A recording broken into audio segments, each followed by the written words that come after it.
Hi guys! Today we're going to read John, Paul, George, and Ben.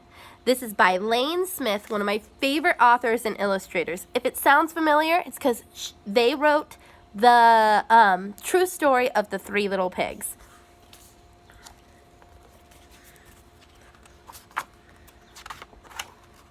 Once there were 4 lads, John, Paul, George, and Ben. Make that 5. There was always independent Tom, always running off to do his own thing. See him right there. John was a bold lad.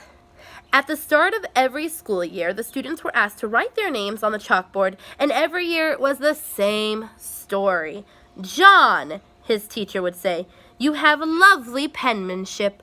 John, your confidence is so refreshing. But, John, come on. We do not need to read it from space."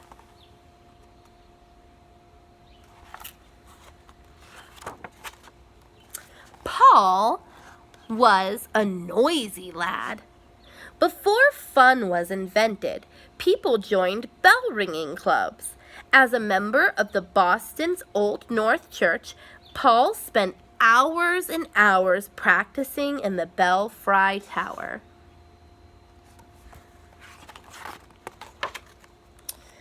Over time, that bell ringing took a toll on young Tom. One day, his head was so filled with that bings and bongs, he had practically screamed to hear himself talk. Now, that was fine around the belfry, but not when he went to work. "Extra large underwear! Sure, we've got some extra large underwear. Here they are, giant, big, extra large underwear."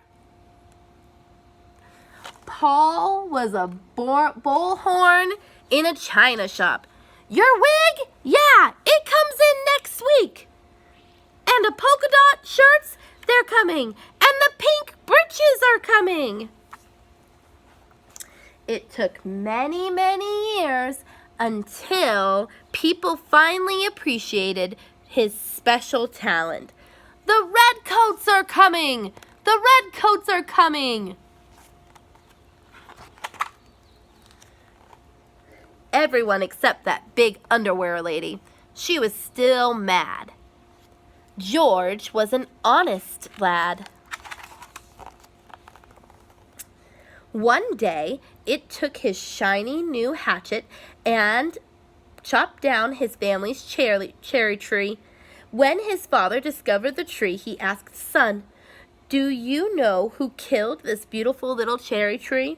"I cannot tell a lie," answered George. "'Twas I who chopped down the cherry tree." "Then run to my arms, my dearest boy," cried his father, "for you have paid me for it in 1,000-fold with your honesty." "Really?" said George. "Well, in that case, when I tell you that I have taken out the apple orchard, leveled the barn, and made a kindling of your carriage, you'll be a wealthy, wealthy man."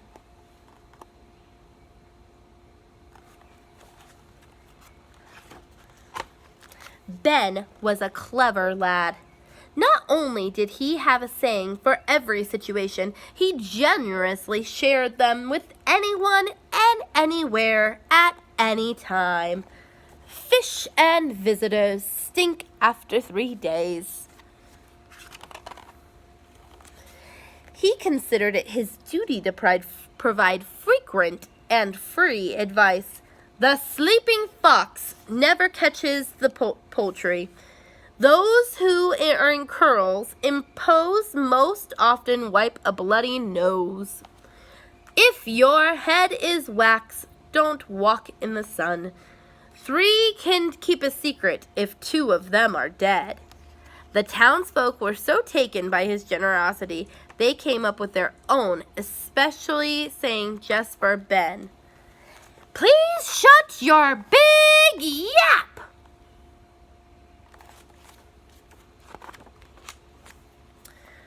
"I like it," said Ben. "Short and to the point.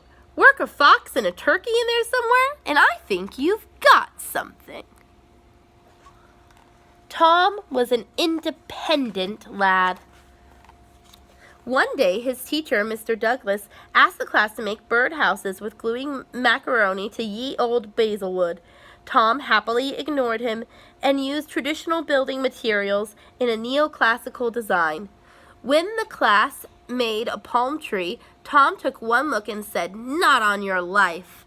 Then, quickly, sketched one of his own. Young Thomas fumed, Teacher Douglas. "Would you mind explaining to the class why you insist on working so independently?" "Certainly," said Tom. "In fact, I've taken the liberty of writing a very list of reasons."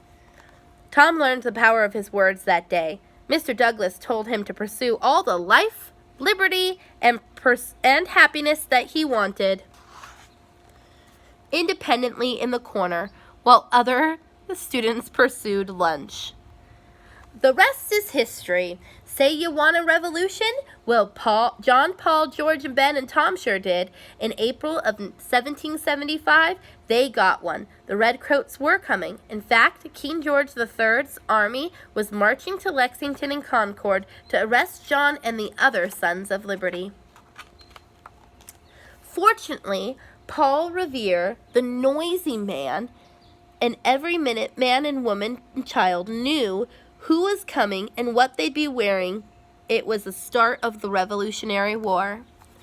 The Americans needed formally state their separation from the king, who had better than to do that than Thomas Jefferson, an independent man, to write the Declaration of Independence.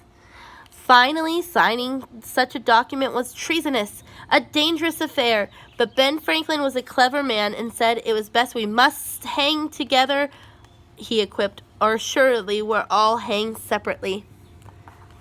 One might think twice about signing his name. Not John Hancock. He was a bold man. He was first to scribble his autograph, and the man did just look at the size of his John Hancock. The war was won thanks to General Washington. Everyone thought he would make a great king for the United States, but George Washington was an honest man who said the last thing we need is another King George. However, president has a nice ring to it. George didn't live in the White House like all the other presidents. He was asked to live in New York City, where there wasn't quite as many trees. Now, some of this book has taken creative liberties. Certain things are fact and certain things are fiction. Which ones do you think they made up for the story? And which things do you think happened in real life? Why don't you talk to your parent, your friend, or your older sibling about which things you think they might have made up? Like, do you think that Paul really worked in an underwear shop? Have a great day, guys. Bye.